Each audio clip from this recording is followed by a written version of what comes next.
Morning! F1's back!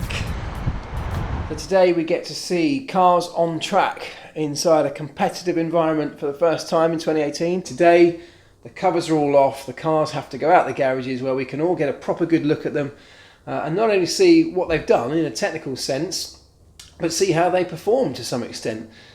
Free practice 1 I'm sure will be very steady, very slow. Much more about installation laps, drawing out the reliability, proving the cars on this track in their new configuration. FP2 though, I'm sure as it's nearer the time that the cars will be on track, in the most competitive sense in qualifying and the race, will be all about performance, and that is the bit I'm really looking forward to.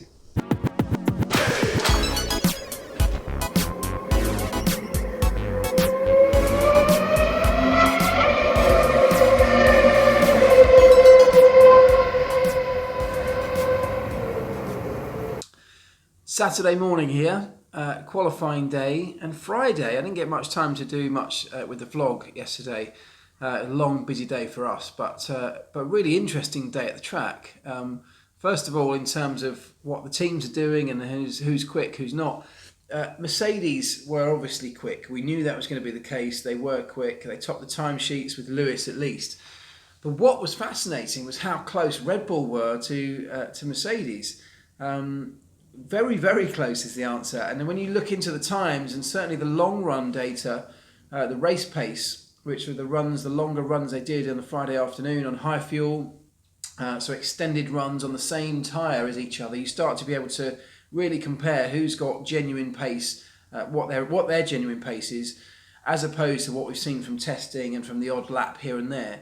You can start to kind of extrapolate decent comparable runs from the data. And when you do that, you start to see that actually in race pace, the top 3 teams are pretty close. The other thing that was really interesting coming out of Friday was the team principals press conference, and don't say that very often. But yesterday it kind of went off. It was Toto Wolff, Christian Horner and Maurizio Arrivabene, so Ferrari, Red Bull and Mercedes.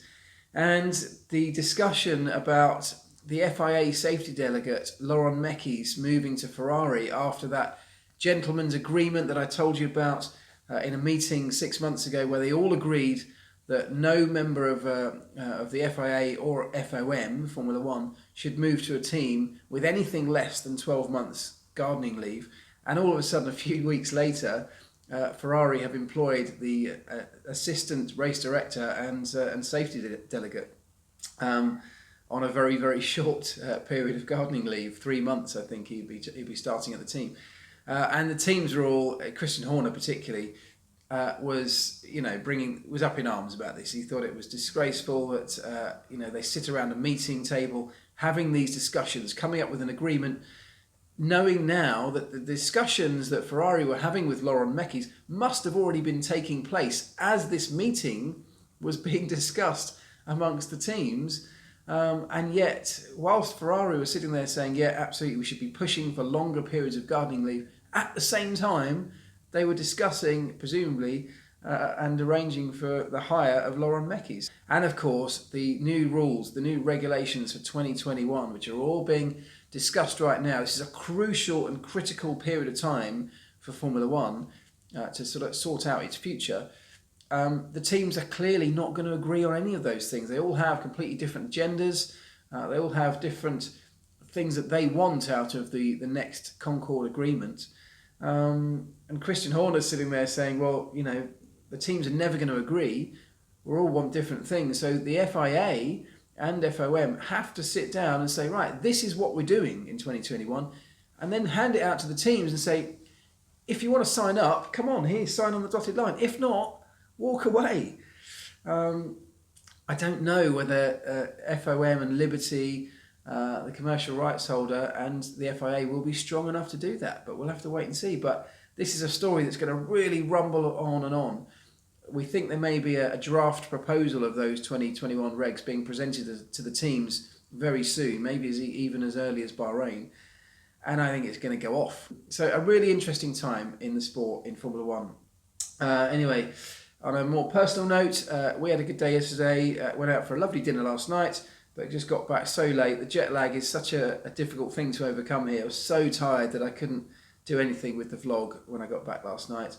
So Saturday morning now, I'm about to go off to the track. I've got to go just down the road to get a passport photo done for my Chinese visa, which is approaching fast, and then head into the track, where we fully expect that it's going to rain at some point.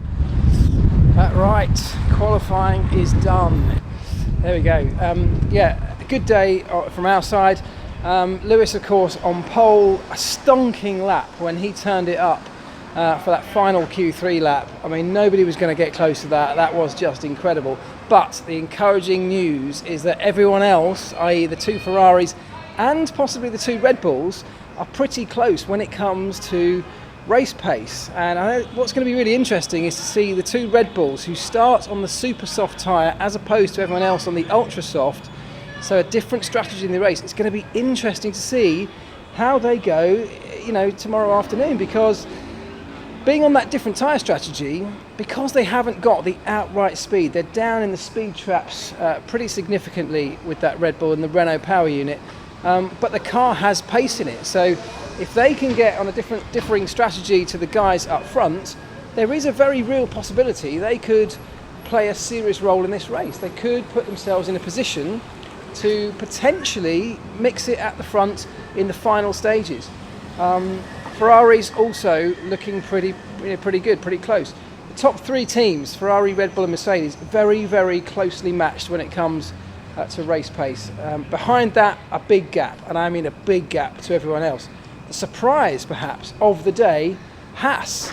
The Haas team, both cars well inside the top 10, probably looking like the best of the rest. And you would not have said that before this season started. Anyway, I'm now heading back to the hotel. As I said, been a long day. Sorry, I know it's dark again, you probably can't see me. It's been a long day, but I think Formula 1 in 2018 has got off to a very good start, and that is really encouraging. Well, there it is then, Saturday done.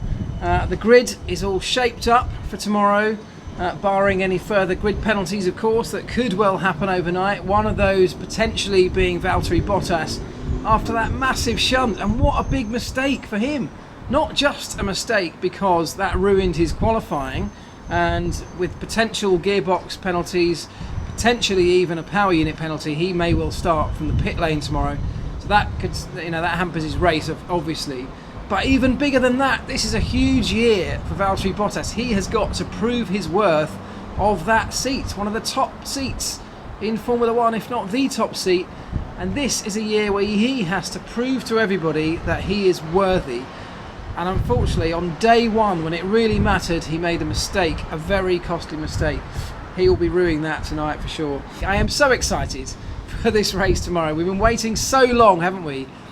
For race day, the first race day of the season, and it is almost upon us. For us, it's been quite a long day. Of course, we all got wet at various stages. We didn't get the rain for qualifying, but it did rain at other times. So after the session had all finished, long since the cameras had finished rolling and what you were seeing on your TV screens, the heavens literally opened again earlier on this evening here in Melbourne, and my goodness, it came down. So what it does mean is it's going to be a very green track again tomorrow. I think the guys starting on the dirty side of the grid, so Kimi and those behind him, may well struggle off the start. The line, the clean line, the racing line here traditionally gives you a big advantage at the start of this race, just in terms of the grip. It's cleaned up, constantly cleaned up by cars running round over that. Offline, it can get very, very dirty and very slippery, very low grip. So you might see the left-hand side of the grid tomorrow really launching away, with the right-hand side of the grid struggling a bit more. McLaren look improved, of course, although not to the extent where they would have hoped. Missing out on getting into Q3 today, which was disappointing for them. But again, it does give them that option of which tyres to start the race on.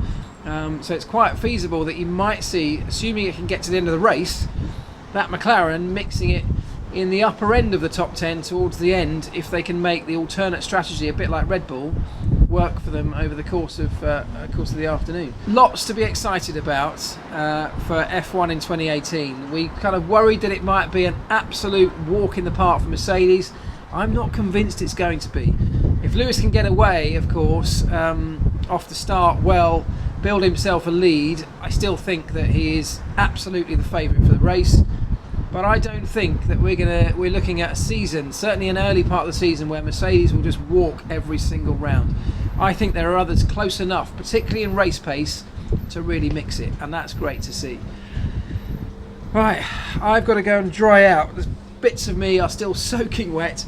I'm going to go and get changed, have a shower, go for some dinner, and try and relax before tomorrow, because today was a frantically busy day for us. But tomorrow is the one that really matters. It seems strange to me, and it always does. It always catches me out. Actually, there's thunder and lightning happening just over in the distance, over to my right, on the other side of Melbourne. That's the city centre that way. It looks like a full-on electrical storm happening over there. We're not expecting rain here tomorrow, but it always surprises me that we come all of this way, right around the world, 24 hours on an aeroplane. A huge time, a huge amount of distance to travel, and all of a sudden it's almost over. It goes so quickly once we get here, and by tomorrow night we'll be finished. This time tomorrow we'll be done and about to head home again. What a crazy world we live in, that we come all this way just for a handful of days to cover this spectacular sport that is F1. It's crazy, but I love it.